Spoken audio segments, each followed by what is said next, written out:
नमस्कार, मैं हूं लोकेश पुष्कर। आप देख रहे हैं बिहार दस्तक। विधानसभा चुनाव का दौर चल रहा है, ऐसे में राजनीतिक चर्चों पर ही हम ज्यादा विशेष ध्यान दे रहे हैं। ऐसे में आज मुजफ्फरपुर विधानसभा क्षेत्र से वजिकांचल विकास पार्टी के प्रत्याशी अजय कुमार जी हमारे साथ मौजूद हैं। सबसे पहले तो अजय जी आपका स्वागत है। धन्यवाद। अजय जी, जब प्रत्याशी सामने आते हैं ना, तो सबसे पहले लोगों के मन में एक प्रश्न होता है कि आखिर ये कौन है और किस तरीके से ये क्या कुछ करते रहे हैं अब तक। तो अपने विषय में बताएं, अपनी पृष्ठभूमि के विषय में बताएं। मेरा नाम अजय कुमार हुआ, सारे लोग जानते हैं। मेरी पृष्ठभूमि यही है कि मैं बिजनेसमैन था, व्यवसायी, और उस क्षेत्र में आगे बढ़ते बढ़ते हम फील्ड वर्क में आ गए। सहारा और LIC का एजेंसी करने लगे। मेरा कोई राजनीतिक बैकग्राउंड नहीं है।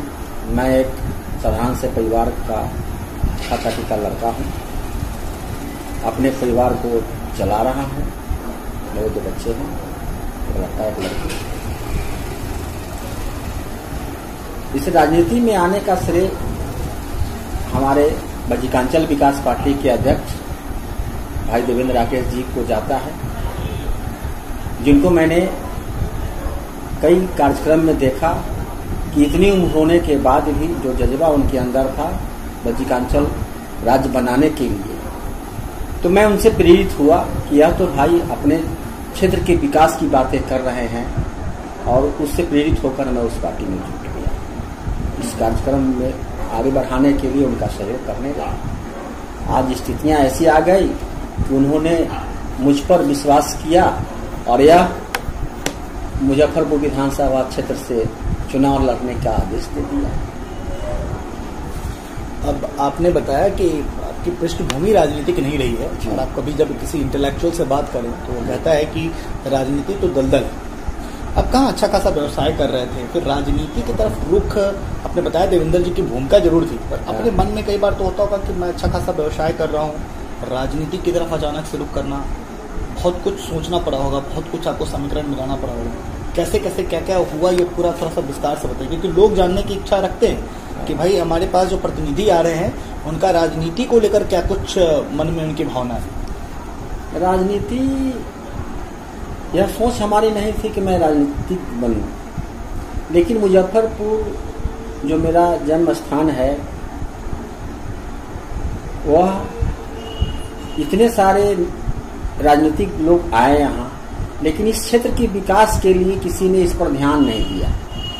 अभी वर्तमान में हमारे 2 पूर्व विधायक भी चुनाव लड़ रहे हैं, जो कोई एक 15 साल रहे, एक 10 साल रहे, लेकिन इस शहर की स्थिति क्या हो गई, यह सोचकर अपने आप में शर्म आती है कि हम इस शहर के लोग हैं। आज शिक्षा का क्षेत्र देख लीजिए, स्वास्थ्य का देख लीजिए, शासन का देख लीजिए, प्रशासन का देख लीजिए, हर जगह विफलता ही नजर आती है। तो हम तो बेरोजगार थे ही, फील्ड वर्क कर अपना जीवन यापन कर रहे थे, तो हम अपने पार्टी के संकल्प को पूरा करने के लिए हम इसमें आए हैं। हमारी पार्टी जो है जमीन से जुड़ी हुई है, वह धनाढ्य लोगों की पार्टी नहीं है। उसकी एक सोच है, समझ है कि मेरे बज्जी भाषा लोग जो हैं वह इसके शिकार हो रहे हैं। बहुत सारे हमारे क्षेत्र के लोग जो पूर्व में विधायक सांसद रहे, उन्होंने इस पर ध्यान नहीं दिया, तभी तो आज हमारी भाषा को भी राज्यसभा से मान्यता नहीं मिला। हमारे मुजफ्फरपुर को जो एम्स मिला था, एयरपोर्ट मिला था, वो भी कहीं और ट्रांसफर हो गया। आज हमको जो मौका मिला है, जनता जनार्दन के पास पहुंच रहे हैं, जनता का सहयोग भी मिल रहा है। उनकी इच्छा होगी, अगर हम सफल हुए तो उन समस्याओं को दूर करने का हम प्रयास करेंगे। चलिए, आपने बताया एम्स चला गया, मुजफ्फरपुर की स्थिति खराब रही, एयरपोर्ट चला गया, तो ये वर्तमान में जो विधायक हैं, मतलब 10 साल वाले विधायक और पूर्व में 15 साल वाले विधायक, की उपलब्धि है। जी, आपके पास मुजफ्फरपुर के विकास का क्या प्लान है? आप कैसे विकास करेंगे? मेरी सोच है कि यहाँ जो मजदूर वर्ग के लोग हैं बाहर कमाने न जाए, यहाँ उसके लिए कमाने का कल कारखाना का व्यवस्था हो, जो संभव भी है। किस तरीके के कल कारखाना? ऐसा कोई कल कारखाना हो जहाँ पर 1000-2000 लोग 10,000 लोग काम कर सके। तो आईडीपीएल तो था यहाँ पे, बंद हो गया। बटलर भी आप देखिए, बटलर भी बंद हो गया, आईडीपीएल भी बंद हो गया। इस पर किसी का ध्यान ही नहीं है। इसको रोकने की आवश्यकता थी। आज चीनी मिल बंद हो गया। चीनी मिल बंद होने से कितने किसान त्राहिमाम कर रहे हैं, कितने मजदूर बेरोजगार हो गए हैं। हर बार संसद लोग उसको चालू करने के आश्वासन देते हैं, लेकिन हो नहीं रहा। आपने अपना कोई घोषणा पत्र जारी किया है अभी तक? नहीं, अभी तक हमारा घोषणा पत्र जारी नहीं हुआ है, क्योंकि आने वाले दिनों में हमारी पार्टी की सरकार नहीं बनने जा रही है। यह हमको और आपको भी पता है। हमारी पार्टी की उपस्थिति दर्ज होने जा रही है, ताकि 2-4 लोग वहां जब पहुंचेंगे, अपनी भाषा बातें वहां रखेंगे, तब उस रूप पर हम लोग आगे बढ़ने का प्रयास करेंगे। वैसे हमारी पार्टी का सोच है स्वास्थ्य, शिक्षा और शासन, इस पर विशेष ध्यान देना है। अपने बजिकांचल राज्य को पूरा करना है, और मुजफ्फरपुर जो मेरा शहर है, केंद्र बिंदु है, इसे राजधानी बनानी है। मुजफ्फरपुर को राजधानी बना देना है आने वाले समय। भाषा को लेकर भी आपका बहुत अच्छा है। आपने कहा सरकार तो आप नहीं बनाने जा रहे, मगर मुझे लगता है कि विधानसभा में अगर एक अच्छी धमक भी हो जाए तो बहुत बहुत महत्वपूर्ण होता है। जी जी। चलिए, इन सब तमाम चीजों के अलावा आपने बताया सरकार तो नहीं बनती। आपकी क्या, हमारी पार्टी की सरकार आपकी अपनी क्या लग रही है पोजीशन? क्या है आपको?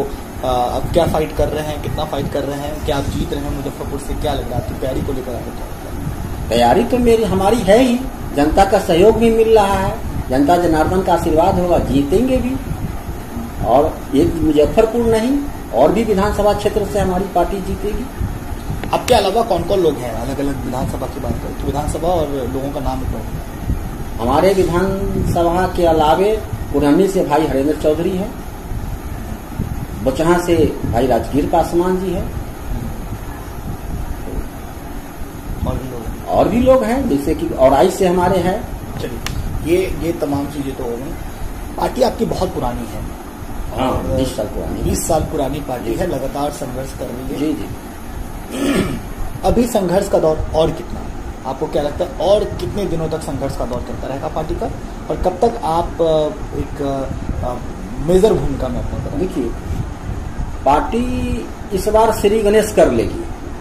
हर हाल में हमारे 2-3 कैंडिडेट वहां पहुंचेंगे, जैसा कि मैं अनुमान कर रहा हूं, और आने वाले 5 से 10 साल में हमारी बजिकांचल राज्य की स्थापना होगी।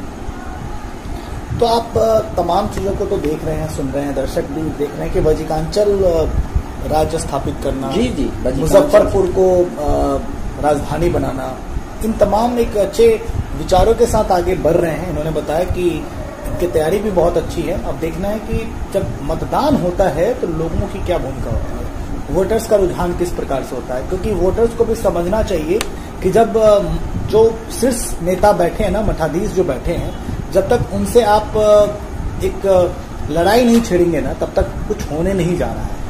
विकास के लिए आपको कुछ बड़ा कदम तो उठाना ही पड़ेगा, और बड़ा कदम उठाने का मतलब ये होता है कि जनता अपने बीच से ही एक व्यक्ति को प्रतिनिधि के रूप में चुने, ना कि किसी बाहुबल वाले को या फिर धनबल वाले को। आपको क्या लगता है, धनबल, बाहुबल और एक आम जनता की लड़ाई, कितने अंतर होते हैं इन तमाम चीजों में? बहुत अंतर है। धनबल बल के आधार पर लोग सामने वाले को कम आंकते हैं, लेकिन इसमें जो है जनता सर्वोपरि है। जनता जिसके पक्ष में मतदान करेगी वही जीतेगा। समय बहुत परिवर्तित हो गया है, अब जनता जाग चुके हैं। अब जनता भ्रम जाल में रहने वाले नहीं है। बहुत सारे लोग सपना दिखाते हैं, उससे लोग देखकर उब चुके हैं। मुजफ्फरपुर की जनता के लिए कोई संदेश देना चाहेंगे, कुछ अपनी तरफ से कुछ आप निवेदन करना चाहेंगे? मैं तो मुजफ्फरपुर की जनता को कहूंगा कि एक एक व्यक्ति वोट देने के लिए आप तत्पर रहें। अपना आपका मतदान है, आप जिसे मतदान करेंगे वह शासन करेगा और वह सोचकर समझकर आपको करना है। आपको मतदान करने के लिए किस चुनाव चिन्ह का सहारा लेना पड़ेगा, किस चुनाव चिन्ह के आगे बटन दबाना है, ये तो आपने बताया। हमको सपोर्ट करने के लिए हमारे मुजफ्फरपुर के मतदाता अंगूर छाप पर बटन दबाएंगे, जो सीरियल नंबर 4 पर है।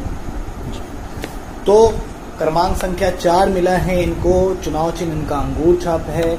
अब ये देखना है कि जब मतदान होता है तो अंगूर छाप को कितने वोट मिलते हैं। और इन तमाम साक्षात्कार के बावजूद मैं एक निवेदन अपने तरफ से भी अपने जनता को करना चाहता हूं, जो भी हमारे दर्शक हैं उनको करना चाहता हूं कि जब मतदान करने आप जाते हैं तो जाति, धर्म और तमाम चीजों को आप अलग करते हुए, दरकिनार करते हुए विकास के विषय में सोचें। और जो विकास पुरुष हो, जिसके पास कुछ आइडियोलॉजी हो, जिसके पास कुछ विजन हो, जो समाज को बदलने की क्षमता रखता हो, उसे ही मतदान करें।